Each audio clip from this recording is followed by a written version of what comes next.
सर्वांना good morning. आज आपण नवीन विषयाला हात घालणार आहे, आयडेंटिफाय द टेन्स. आणि आतापर्यंत आपण बघितलं की टेन्सचं स्ट्रक्चर कसं होतं आणि कसं वर्क करतं. तर आज आपण बघणार आहे टेन्सला नक्की ओळखायचं कसं. लांब लचक वाक्य दिलेलं असतंय, मग त्याला समजून कसं घ्यायचं ह्या गोष्टीवर मी प्रकाश टाकणार आहे. तर दिलेल्या वाक्यामध्ये कोणत्या गोष्टीला मी फोकस केलं पाहिजे जेणेकरून मला टेन्स ओळखता आलं पाहिजे. चला तर बघूया आपण काही वाक्य, तर त्या वाक्यातून टेन्स ओळखण्याचा प्रयत्न करूया.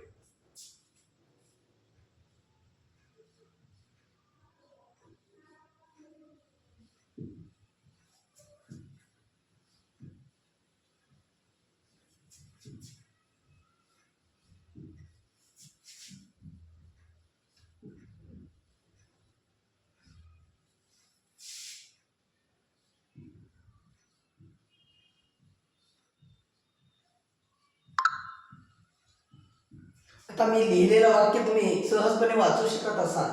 The doctor is treating the patients of dengue fever. म्हणजे डॉक्टर काय करत आहेत? उपचार करत आहेत. कुणावर उपचार करत आहेत? डेंग्यू फीवरच्या पेशंट्सवर उपचार करत आहेत. तर या वाक्यामध्ये ऍक्शन करण्याचं काम कोण करत आहे? डॉक्टर करत आहे. म्हणून या वाक्याचा सब्जेक्ट कोण आहे? The doctor. आणि त्यानंतर कुणावर उपचार करत आहे? पेशंट्स. त्यामुळं या वाक्याचा ऑब्जेक्ट कोण आहे? पेशंट्स. आणि जर तुम्ही या वर्ब कडे ऑब्झर्व केला तर तुम्हाला लगेच क्लिक होईल की हे वर्ब इज बिफोर दिसते. म्हणजे या स्ट्रक्चर मध्ये बिफोर कुठे असणार आहे? दुसऱ्या आणि चौथ्या ग्रुप मध्ये असणार आहे. त्यामुळं आपल्याला लक्षात ठेवा अमेझार बिफोर. इथं आपल्याला माहिती आहे अमेझार बिफोर म्हणजे प्रेझेंट कंटिन्युअस टेन्स. ह्या वाक्याचं काय होतंय? टेन्स येतं. Present continuous tense.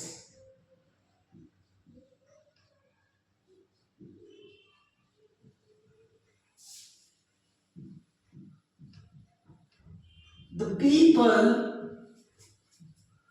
raised the question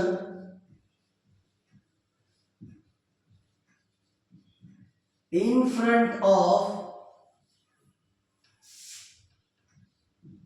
their representatives.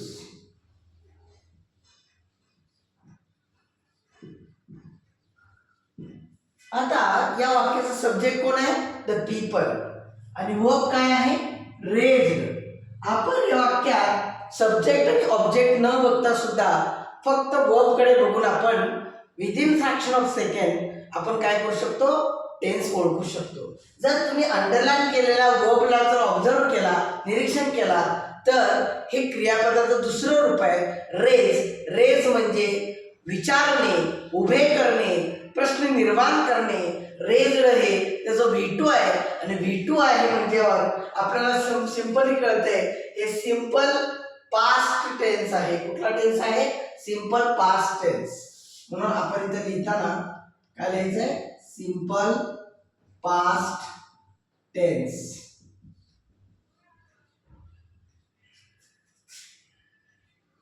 त्या पुढचं वाक्य आपण बघणार आहे.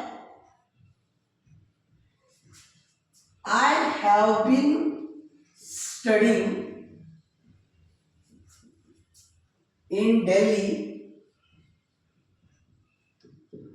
since 5 years.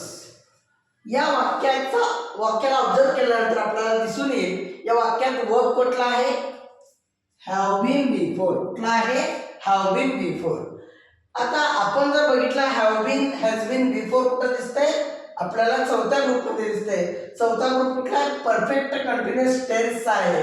मग have been, has been, before प्रेझेंटच्या स्टेपला आहे. म्हणून आपण काय म्हणायचंय? Present perfect continuous tense.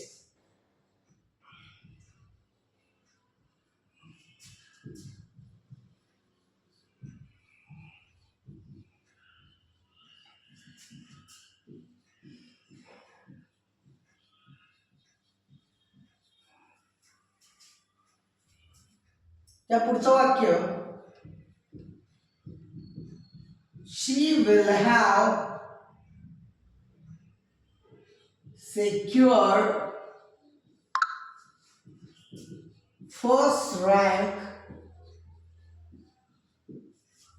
आता या वाक्याला ऑब्झर्व केला तर आपल्याला दिसून येतं वाक्यातील वर्ब कुठला आहे, will have V3. Will have V3 इथं कुठला आहे, विल हॅव V3 कुठल्या ग्रुपमध्ये आहे, थर्ड ग्रुपमध्ये आहे. आणि कुठल्या स्टेजला आहे, तिसऱ्या आहे. तिसऱ्या म्हणजे फ्युचर आहे. म्हणजे आपण म्हणू शकतो इथं फ्युचर परफेक्ट टेन्स. काय म्हणू शकतो, future perfect tense.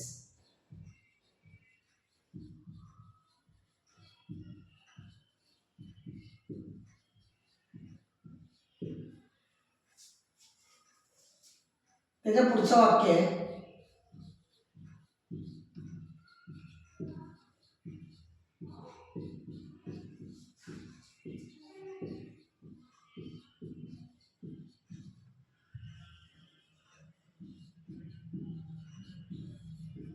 the farmer plows the field. The farmer plows the field. म्हणजे याचा अर्थ काय, शेतकरी त्याचं शेत काय करतो, नांगरतो. प्लोज जर तुम्ही ऑब्झर्व केला वर्बला, हे प्लोज हे क्रियापदाचं पहिलं रूप आहे, जे V1 आहे. आणि जेव्हा V1 असतं तेव्हा आपण काय करतो, सिंपल ग्रुपमध्ये. लक्षात ठेवायचं, प्रेझेंट सिंपल टेन्स असं म्हणण्यापेक्षा आपण सिंपल प्रेझेंट टेन्स असं म्हणू शकतो.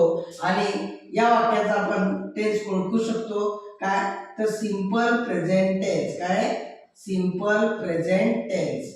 Simple present tense.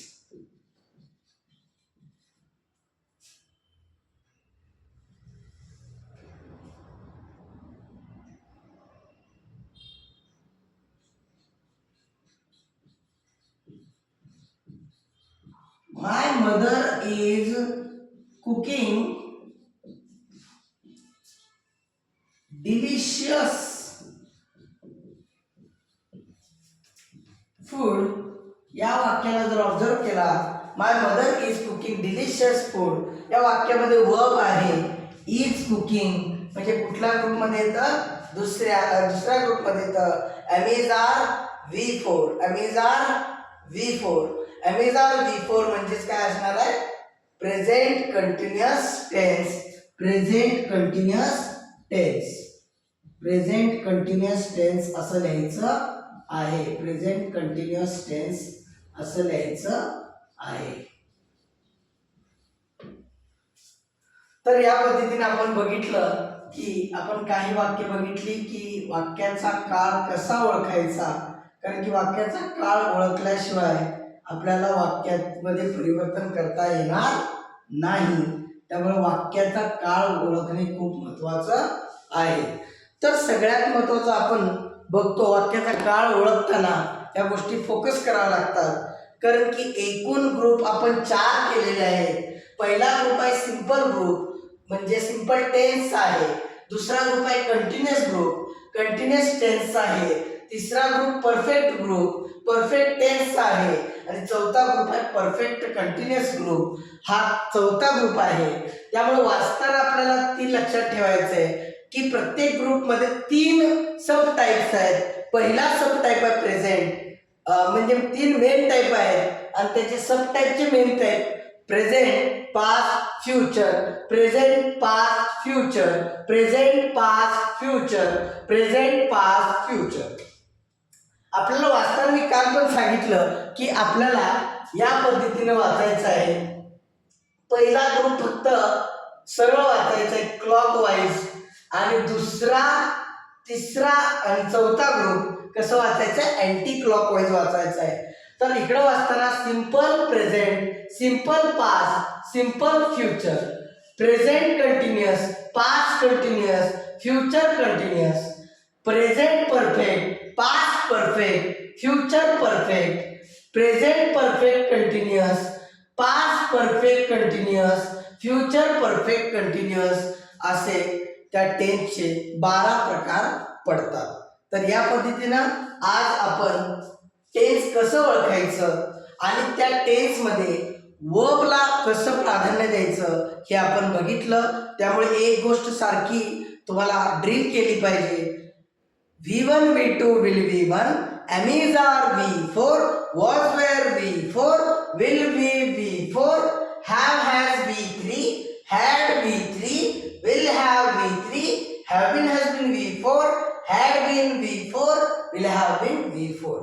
आणि जर हे तुम्ही परफेक्ट केला तर तुम्हाला टेन्स ओळखायला काहीही समस्या येणार नाही. माझा व्हिडिओ तुमच्या शिकण्यासाठी लर्निंगसाठी खूप उपयुक्त ठरेल अशी मला आशा अपेक्षा आहे. तर असेच व्हिडिओ पाहत राहण्यासाठी आपल्या चॅनलला सबस्क्राईब करा, शेअर करा, बेल आयकॉनचं बटन दाबा आणि लाईक ठोकून द्या. आणि हा व्ह्यू पॉईंट क्लासेसचा व्हिडिओ जेणेकरून सगळीकडे पोचावा आणि अनेक विद्यार्थ्यांचा फायदा व्हावा म्हणून सगळ्यांनी हे लाईक, शेअर, सबस्क्राईब करणे, बेल आयकॉनचं बटन दाबणं खूप खूप आवश्यक आहे. धन्यवाद.